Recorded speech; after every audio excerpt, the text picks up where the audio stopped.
はい、皆さん、こんにちは。チャンネルのあーちゃんです。はい、寝起きです。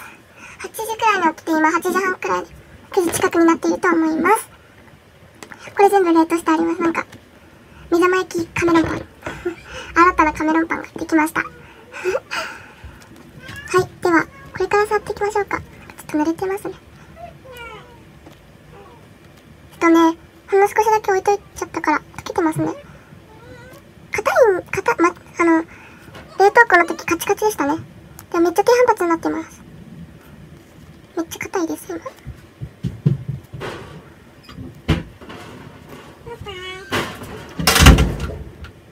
こんな感じです。低反発ですね。続いて、こちらのたい焼きです。これはちょっと取りに出すやつなんですけど、ほんとすいません。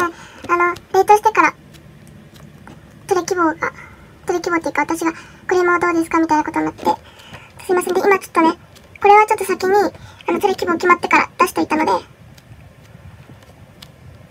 と変わらないですね。次、私が内心めっちゃ気になっていた、こちらのものは変わりませんでした。めっちゃ冷たいです。冷凍庫なりじゃなくて、なんて言うんだろう。冷着シートみたいなのあるじゃないですか。それなりにめっちゃ冷たいです。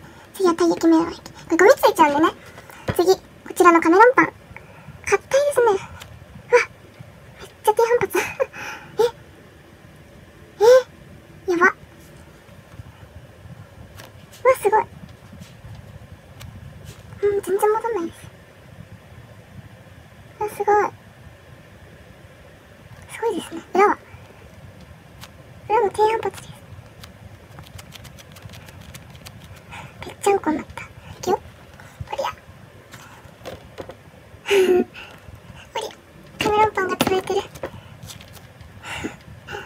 い、というわけで、今回はスクイーズ実験の冷凍後の方でした。まだ戻ってないですね。すごい低反発になりましたね。